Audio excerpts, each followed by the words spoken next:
La série de conversations Footprint présente des discussions et des points de vue de leaders accomplis sur le lieu de travail et sur le marché, ainsi que leurs expériences sur des questions clés en matière de leadership qui pourraient être utiles aux professionnels et aux hommes, femmes d'affaires qui œuvrent pour le Seigneur sur leur lieu de travail et sur le marché. Nous sommes de retour avec son Excellence Moïse pour le dernier principe biblique de leadership. Il nous a déjà donné un vaste aperçu sur les principes bibliques de leadership à partir de ses propres expériences. 1. Sollicitude et vocation. 2. Engagement. 3. Caractère. 4. Capacité. Et 5. Communication. Accueillons son Excellence pour le 6e principe en matière de leadership biblique.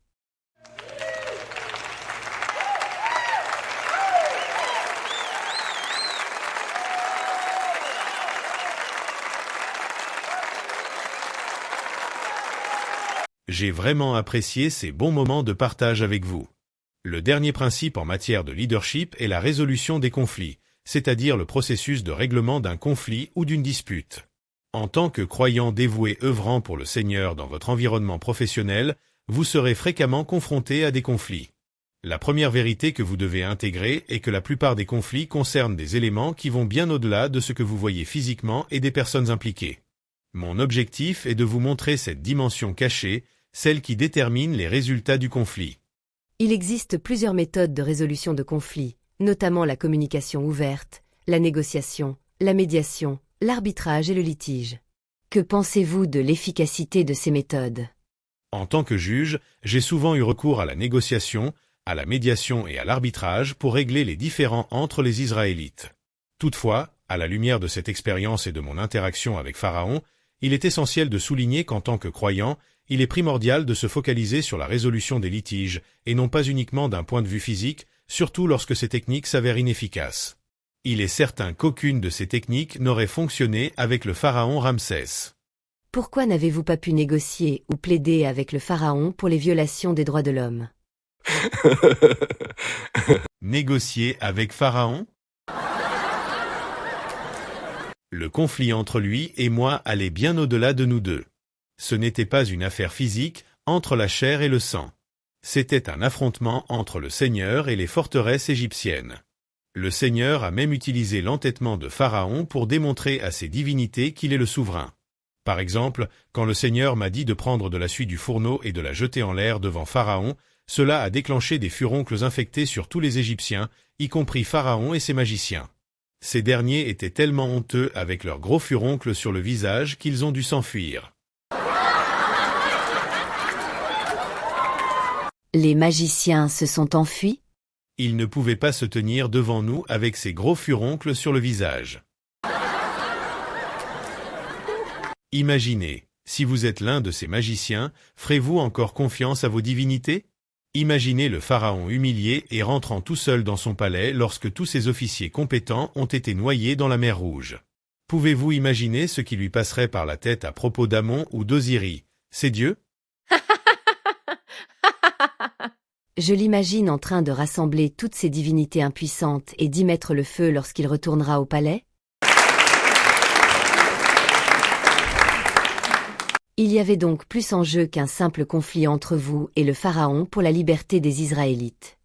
L'expérience dont il est question dans le présent exposé a été si intense que le Seigneur m'a demandé de la documenter et de m'assurer que Josué la comprenne. Il est à espérer que cette expérience puisse être également comprise et mise en application par votre auditoire dans le cadre de son environnement de travail. Si vous êtes en situation de conflit avec un collègue et que vous recourez à la violence physique, y compris par l'échange d'insultes et de comportements à caractère haineux, je vous invite à poursuivre votre lecture avec la plus grande attention.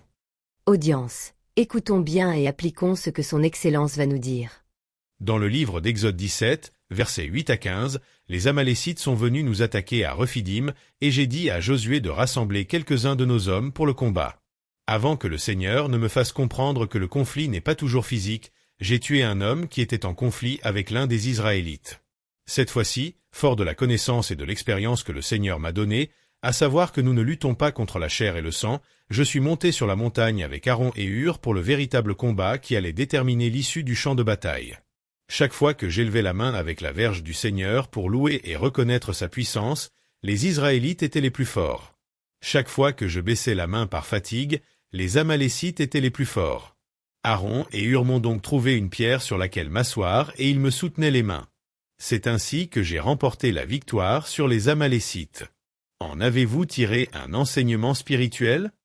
Je dirais qu'il faut porter le conflit à la connaissance du Seigneur et de le gérer d'un point de vue spirituel? Absolument. Le conflit doit appartenir au Seigneur. Je pose la question à quelqu'un dans l'auditoire. Avez-vous confié votre conflit au Seigneur? Ou le gérez-vous par vos propres forces? Ce serait une grave erreur. La prière est essentielle dans un conflit. Vous ne pouvez pas gagner sans la prière. Et si les parties impliquées dans le conflit sont toutes des croyants qui, d'une manière ou d'une autre, devraient être contrôlés par le même esprit du Seigneur? Ne commettez jamais cette erreur. Quel que soit mon degré de spiritualité, si je me laisse aller à des opinions, des pensées et des imaginations contraires à la parole et à l'esprit du Seigneur, je pourrais être utilisé par le diable pour haïr et même faire du mal à un autre croyant. Comme je vous l'ai dit à propos de mon expérience dans le livre de Nombre 12 lorsque nous avons discuté de la communication, Aaron, mon frère, était un prêtre, mais il s'est laissé aller à des pensées racistes, et avec ma sœur Myriam, ils ont été utilisés pour l'un des conflits personnels douloureux que j'ai eus dans ma vie. Le Seigneur est intervenu en ma faveur, mais j'ai appris que n'importe qui pouvait être utilisé par le diable pour contester, s'opposer ou faire du mal à un autre croyant si la personne cède à des pensées, des points de vue et même des forteresses qui ne sont pas du Seigneur. C'est pourquoi le discernement et la prière sont très importants dans la résolution des conflits en tant que croyant. Vous devez discerner les esprits qui contrôlent non seulement votre adversaire, mais aussi vous-même. Avez-vous vous-même cédé à un esprit différent dans le conflit? C'est certainement une déclaration très profonde. Jésus a discerné le véritable esprit qui manipulait Pierre lorsqu'il lui a dit « Arrière de moi, Satan », après que Pierre a cédé à Satan pour qu'il l'utilise pour résister au Seigneur. Que le Seigneur nous aide à mettre en application ces leçons clés sur notre lieu de travail et sur le marché. Votre Excellence, nous ne vous remercierons jamais assez pour ces 6 principes bibliques clés en matière de leadership que vous avez partagés avec nous à partir de votre propre expérience. S'il vous plaît, joignez-vous à moi pour remercier son Excellence Moïse.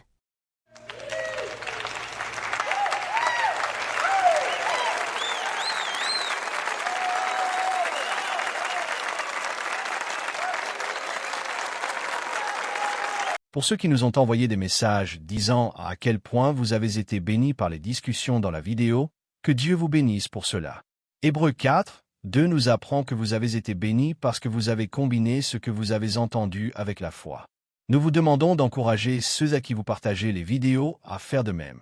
Encourageons-nous mutuellement à appliquer ces principes en matière de leadership biblique alors que nous accomplissons nos vocations dans nos lieux de travail.